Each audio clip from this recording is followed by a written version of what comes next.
Hello viewers, and welcome back to the channel, or maybe Phil's Garage, based on a sign that I received for my birthday. So it's another bike video and another modification to the Suzuki GSX-S1000GT. So what's in store now? So anybody who's bought a GT would be aware of the trials and tribulations of the dreaded MySpin. So when I was looking at buying one of these bikes, I saw the big TFT screen there and thought, great, you'd be able to get maps up on there and use it for all sorts of things, connecting to your phone, whatever. Little did I know, it's not that simple. So there's an app provided by Suzuki, which was developed by Bosch, mostly for cars, and they've sort of bodged it to work for motorbikes, but it doesn't really work that well. So the only way you can connect your phone to the screen on the bike is using this MySpin app. You can't use, once you're connected to it,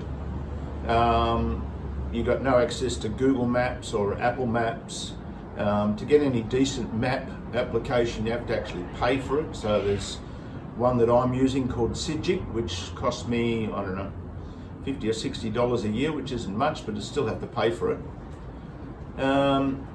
So what else is wrong with it? So initially it connects to the bike via Bluetooth, then swaps over to Wi-Fi. So if you've already got a Wi-Fi connection, you have to either disconnect from that, or as you ride away from wherever, it will eventually swap over.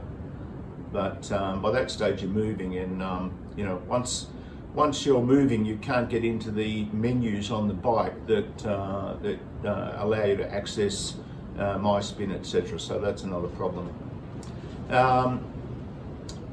While you're using MySpin, your phone can't go into lock screen, so it has to you have to disable the lock screen, which means your battery goes flat a bit quicker. Also, the MySpin app has to be the main app on the screen, otherwise it disconnects. If your phone goes into lock screen, it disconnects. As I said, you can't get into these connections and settings once the bike's moving. You have to do that while the bike's stopped. And when you switch the bike on, it takes about a minute before everything sort of connects and makes sense. So, you know, if you're stopped for petrol or something, everybody's ready to go while you stuff around trying to get this to work.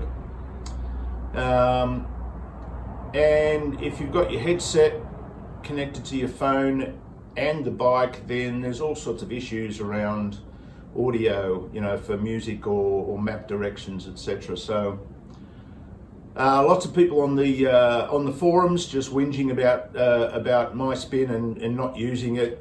I use it occasionally, but it's such a pain to use that I was looking for an alternative. So let's have a look at what my plans are.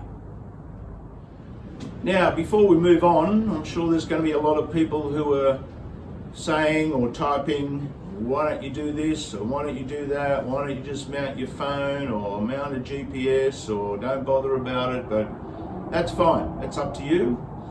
This is something that I've purchased for my bike, and going to give it a try. Hopefully this video helps a few other people. So yeah, appreciate all the comments, but let's keep it civil, eh?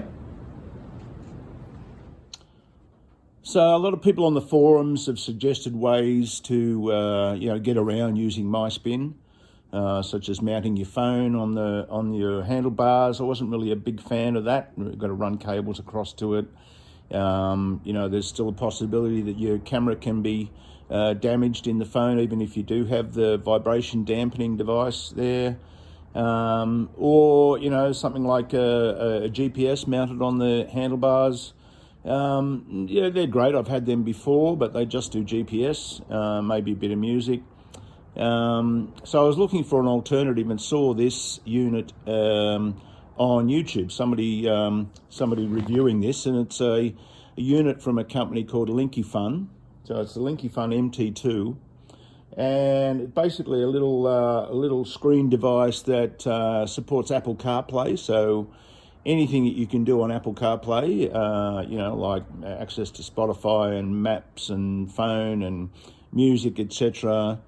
Very reasonably priced, so I thought it was worth a try. It also includes a front and rear pointing camera, so effectively you've got a dash cam as well as this unit as well. So let's have a look inside the box and see what you get. Right, so this is what you get in the kit. You get the main unit here, which is a reasonable size screen. All the cables coming out of the back there, it's all waterproof, etc. They actually give you a screen protector, which is handy. They supply a 64 gig SD card used for the recordings from the cameras. A couple of tools. Then we've got the front and the rear cameras. We've got the little handlebar mount switch that allows you to answer phone calls, turn the unit on and off, take photos, etc. This is the handlebar mount for the unit. I won't be using that. I'll show you my mounting plans a bit later. And then obviously we have all the cables for connecting to power, etc. So what my plan is to just mount this temporarily on the bike so that I can go for a bit of a ride and just see if it works as advertised, rather than start drilling holes, etc. in the bike and then discovering later that it's not as good as I thought. So let's have a look at that. Right, so what I've done here is just a real temporary setup. So I've run the power cable down underneath the seat to the battery, mounted that the main unit using the bracket they provide, the front camera and the rear camera just sitting there taped to the mirror staunches. There's the little control switch there, just sort of around the handlebar and taped on. So I just want to go for a ride and see if it does what it said it's going to do. So if you look here, I've already connected my phone to this unit.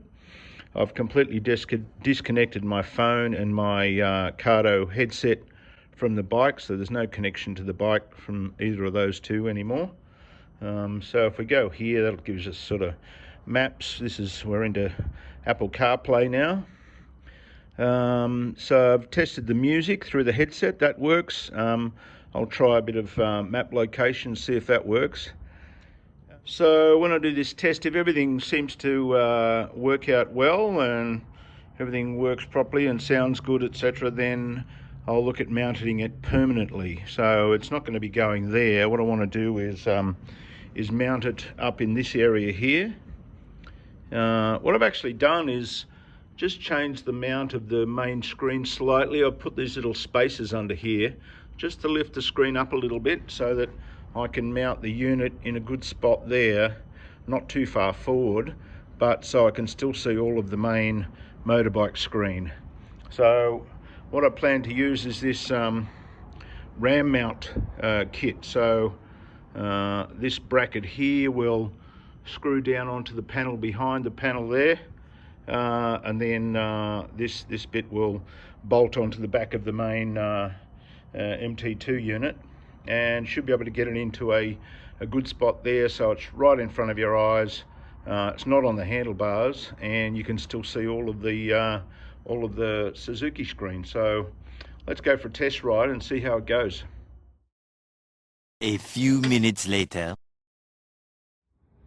All right, so I've just got back from a quick test ride using the maps from Apple CarPlay and listening to music as well, and that worked really well. Screen was nice and bright. When the instructions from the maps came in, the music died down, then came straight back on. So yeah, I'm actually quite happy. The only issue I saw was that I'm not sure whether the touch screen works with the glove on. I'll have to do a bit more experimenting with that. The other thing I discovered when installing it is it already has a 64 gig SD card installed, and when I bought it they threw in an extra 64 gig card for nothing, so that's nice. So now I'll move on to doing the permanent installation and get it looking nice, and nice cable management, get it up out of the way, etc. So let's get on.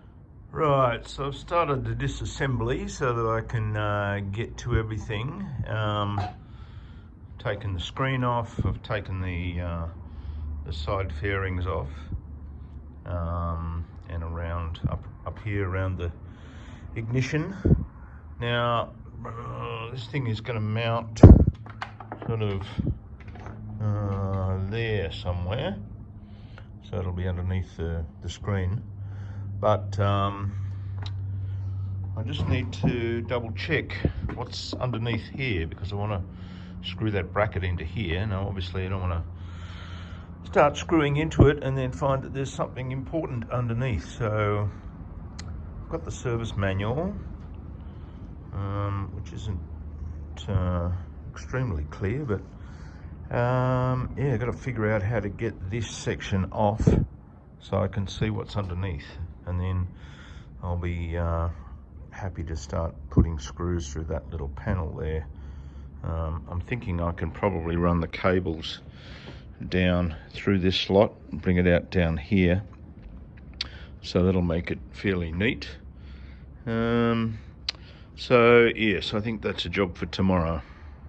Right, so I've half taken off this inner panel here, and then I've stuck a camera up underneath there into behind the dash display, and I'm pretty confident that there's nothing behind here, so I'm happy to put some screws through that and not destroy anything. Okay, that's now installed, and switch the bike on. No sparks or anything, so that's good. We can move on. Okay, right, so that's where it's going to mount, and according to my calculations that should miss the screen when it goes back on, and should also be able to get up high enough so while you're riding you can see the full Suzuki screen. I run the cables down here beside the main dashboard and popping out down there, so I'm hoping to do most of the wiring down in there and make that nice and neat. Right, so underneath the tank of the GT is what Suzuki call an option port, which is designed for the factory heated hand grips, and it's this type of Sumitomo 2-pin connector. I currently have my aftermarket heated hand grips plugged in there, so I've made up this little Y cable so that I can use that same connector for this unit and also the heated hand grips. It's a 10 amp circuit, so there's plenty of current availability. I think the heated hand grips, even at full blast, would only draw about 4 amps, and this draws a maximum of 2.5, so it can well and truly cope with it. So I will use this underneath the tank to make the connections for the power for this unit. Right, so that's all connected up there. The heated hand grips work, power to this unit works. So we've got accessory power that switches it on, and there's also a requirement for a permanent positive, so I'll run a cable back to the battery here, and then this power cable for the unit comes across here, up this way, and then pops out over here. So that's where most of the wiring connections will be once this is all made nice, neat and tidy. Right, so there's the rear mounting camera. Managed to get the wire up underneath here, underneath the tank, and up to the front here. Under here is the front facing camera. I was going to mount it up here, and I thought, yeah, if I hit a big bump, that front wheel's going to come up and smash it. So we'll see how it goes there. and the screen is back on, and that unit now sits like that. So you're still able, when I'm sitting on the bike, I'm still able to see these top section of the standard screen. I might put a couple of little bits of Velcro up the top here just to stop it vibrating. And then all of the wiring is sort of down under there and cable tied and Velcroed to an existing loom. So yeah, it's all installed and working well. Right, so here it is completed with the fairings back on. You can see that front-facing camera just there. The main unit sitting up there. I've put a couple of bits of Velcro up there to stop it vibrating. We'll see how that goes. The little control panel there. Down there the wiring is reasonably neat, and we've got the rear-facing camera back here. So let's take it for a ride and see how it goes. Okay, so I'm out on a test ride with this new Linkifun MT2. You can see it in front of me there. I've got maps going. I've temporarily paused the music, but I got music going as well. Just rang somebody, that works. So I'm quite happy with this so far. It gives me the map option. It's right there in front of me, so it's in a good spot. It gives me you know, full access to the standard Suzuki screen there. And yeah, nice and neat. It connects almost immediately when you switch the bike on. I don't have to sit around waiting for the bike to connect to my headset or my phone or whatever. And it's got front and rear cameras, which are recording all the time, so if anything happens I can go back through the videos and I have video evidence of anything happening in front of me or behind me. So yeah, quite happy. Let's just get through this corner, concentrate on riding for a minute. And I've got the little control panel down here, so I can answer calls, hang up calls, get back to the main menu, take photos, all that sort of stuff. I must admit I'm not exactly au fait. So you can see there that that is the rear view camera in the middle there. There's a way to get that to display full screen. Let me see. So yeah, the touch screen with your gloves on is a bit dodgy, so I might look at a few ways to address that. If your glove is really dry, then it doesn't work very well, but you can get that to come on full screen. So, and then if we get back to the map, and yeah, so for a very reasonably priced unit, I mean, it was a bit of work to install it all, but I'm very happy with it. It's much better than using the MySpin application. So yeah, I like it. So here I've got some footage from the unit on a recent club run that we did.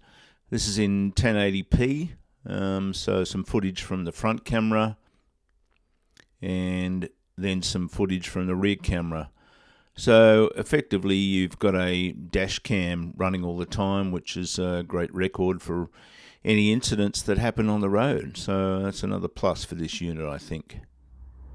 So I mentioned during the video that the touchscreen doesn't work very well when you've got your gloves on. So I did a bit of Googling and found a trick from the internet where you buy some conductive thread, which is sort of freely available on the net for various projects, and then you simply just sew a bit of that into the tip of one of your fingers on your glove, and then leave some sort of inside the finger hole, and that sort of makes the connection between your finger and the screen. So that seems to work quite well. It's a good trick. Well, that's it, viewers. That's the installation of the Linkifun MT2 on my GT. I must say I'm very happy with the results. All those issues with my spin have gone away now. I don't have to worry about that anymore. I can cancel my subscription to Suzuki Maps, and I've got that functionality, the Apple CarPlay functionality, plus effectively a dash cam front and rear, all for a reasonable price. I mean, the installation was a bit of a pain, but it's all back together now, and after the test ride, it all seems to be working fine. So, you know, as I said at the start of this video, this isn't mandatory. I'm not saying everybody should do this. Same as commenting on this is not mandatory, same as watching this video is not mandatory. So I'm happy for people to have other solutions to this problem, but this is what I used, and hopefully this is of some use to other people who see this video. So anyway, looking forward to using this on my trip down to Phillip Island in about 4 weeks. So in the meantime, thanks for watching, and if you like this video, give it a like or subscribe to the channel, and we'll see you in the next one. Bye now.